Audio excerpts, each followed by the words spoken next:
Alright mga tol, pag-usapan po natin ito ha.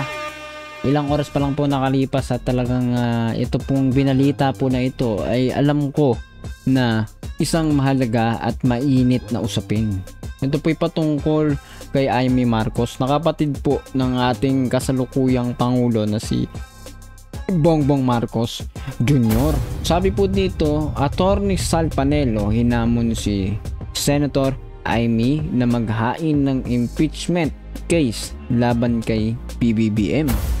So, mainit na usapin po talaga to ha. Pag-usapan po natin yun sa video po na ito. Pero kung hindi ka pa nakasubscribe, please hit the subscribe button and notification bell para updated ka palagi sa mga videos natin. Tara, umpisahan na natin to.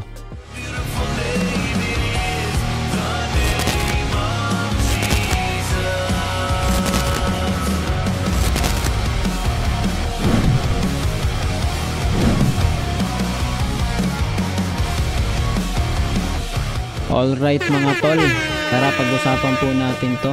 No, sabi po dito, hinamon naman ni Attorney Salvador Panelo si Senator Amy Marcos na maghain ng impeachment case laban sa kapatid nitong si Pangulong Ferdinand Marcos Jr. Ayon kay Panelo, magagawa ito ng senador kung totoong naniniwala ito na mali ang ginawang pagkakaresto kay former President Rodrigo Duterte. So marami po dito ang siguro nakakaunawa na ito pong si Amy Marcos ay sabi ng iba, wag daw to wag daw tong paniwalaan, wag tong suportahan, wag tong iboto dahil ito daw po ay kung itinraidor niya yung kapatid niya, ito po hindi dapat, lalong kaya po daw tayong traidorin ito. No? Tama ba? So, ako po iniisip ko po riyan, no? Pagkapatid mo, lalo ka mag-anak ganyan, hindi mo basta-basta sasabihin mo tinatrader niya yung kapatid niya. Baka mamaya estratehiyan niya na ito ay para ma-win yung side, especially sa mga Duterte. No? Ito po ay ating kumbaga theory pa lamang, no? Diba? Nakuha ba ninyo? Pero dito sa mga usapin po ngayon na ito, dito po mapapatunayan kung talaga bang siya'y kinakalaban niya yung kapatid niya. No, kumbaga parang ultimatum to eh. Binibigyan siya ng ultimatum ni Panelo. No, patunayan mo ngayon yung kumbaga loyalty mo yung, sa mga Duterte. Ganun ba yun? Ganun ba? Ewan ko ha, correct nyo ako kung tama yung mga sinasabi ko.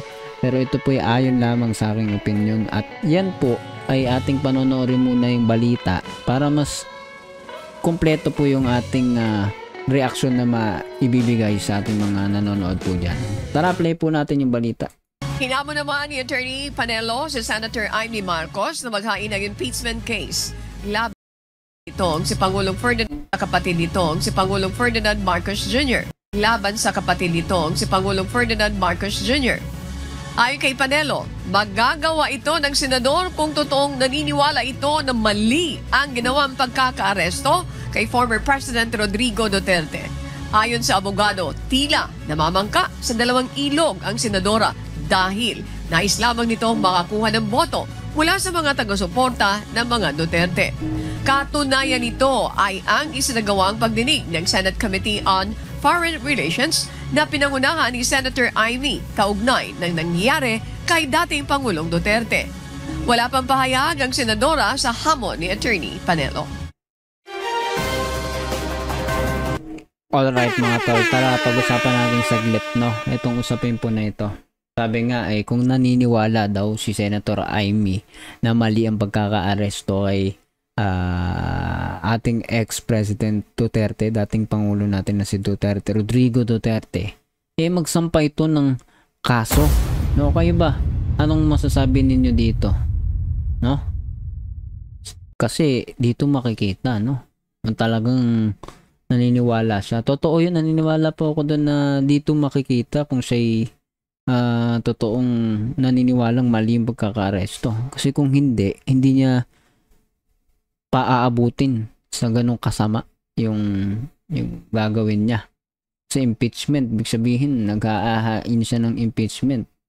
For what cause? For for something na alam niya seryoso na. Kumbaga, ako nga po ay naniniwala, ito yung mas seryoso na po yung usapin ngayon dito, makikita talaga kung talagang kumukuha lang si Senator Amy ng humahakot lang ng suporta sa mga Duterte, no?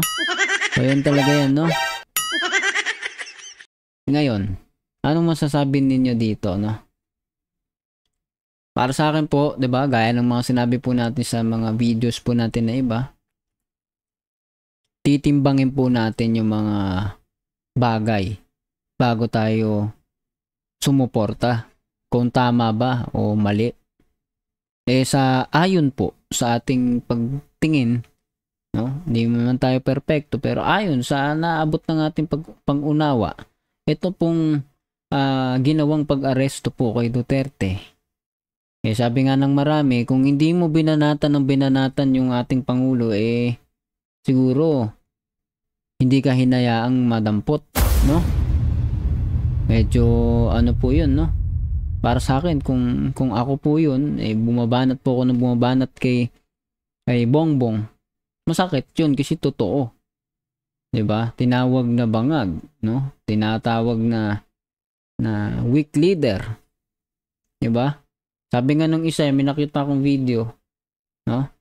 Ewan ko kung nakikita niyo yun, no? Makikita pa ba natin? Parang may nakita lang naman ako kanina. Sabi ay parang nasa bukid yung kanyang video Tapos sabi niya, bakit ganyan kayo, mga DDS o kayong mga Duterte? Nung kampanya, hindi ninyo binabanatan, ngayong nanalo si Bongbong sa pagka-presidente, saka ninyo ginagawa yung pagbabanat, no? Magbabanat. Sa akin, questionable yun, no? Bakit nga, no? Nung eleksyon na sila'y tambalang unity ay walang bumabanat sa kanya, no? Grabe. Yun yung question doon. Bakit? Ginamit lang din ba ang mga supporters ni Bongbong para kahit sa pagka-busy, manalo po yung vice presidente po natin ngayon? Hindi natin alam. Wala tayong alam sa katotohanan ng mga eksaktong pangyayari na yan. Specifically, hindi po natin alam, pero may realidad po dun. Bago po tayo magtapos, magpaalam, gusto ko po mag-isip po tayong lahat, no? Hindi pwedeng magsama ang dilim at liwanag. Kapag may tama, hindi pwedeng samahan ng nasa side ng tama ang mga mali. Isusukan niya to. Hindi po niya to maaatim na tagalan. Dito po sa pagkakataon nito, Senator Amy, kung siya po'y nasa katwiran, naghanap siya ng katwiran talaga, diba? Titimbangin yan ngayon dyan. Unless talagang pursigido siya na makakuha ng boto. Ano ba yun? O pursigido siya na katwiran yung pinaglalaban niya. Ewan ko, hindi mahirap magsalita, 'di ba? Kanya-kanya po tayong opinion. Pero sigapin natin na makatwiran yung mga sinasabi natin. For me, para sa akin, wala po akong nakikita na masama po dun sa legal na warrant of arrest internationally. Ito yung international, sa pamamagitan po na international law, mga grounds kung bakit nahain na ipadala si Duterte sa ICC. Dahil meron pong warrant of arrest, merong Interpol, diba? Meron pong obligasyon yung ating bansa sa Interpol. Yan po yung aking paniniwala, no? Hindi ko alam, no? Correct nyo ako kung tama, pero wala akong makitang mali po dun sa part na yun. At kung siya'y may kaso o siya'y may pananagutan, siya'y dapat makasuhan. Hindi siya papaboran, no? Kahit may edad pa, dahil marami tayong mga pobreng kababayan nakakasuhan kahit may edad. Meron pa nga mga inosente pa yata, 'di ba? Pero nagse-serve sila na hanggang lately napapatunayan ng iba, 'di ba? Wala pa lang sala. Unfair, magiging unfair kung hindi nilitisin, hindi iimbestigahan si Duterte. Yan yung ayon sa aking pananaw. Hindi po tayo pro BBM, ha? Tayo po ay gumigit na palagi at sumusuporta tayo sa tama. Regardless kung sino po yung nagsasabi ng tama. Suportahan natin yan, no? So ngayon, ano masasabi mo sa video po nito, sa usapin po nito patungkol kay Imee, Senator Imee? Tingin ba ninyo anong gagawin ni Senator Imee? Pag-usapan natin lahat sa comment section. Anong komento ninyo sa usapin na ito? Tuloy po natin yan sa comment section. And please do not forget to hit the subscribe button. Palagi po natin pinapaalala na huwag kalimutan pindutin ang subscribe button para updated ka palagi sa mga videos natin parating. See you ulit sa susunod na video.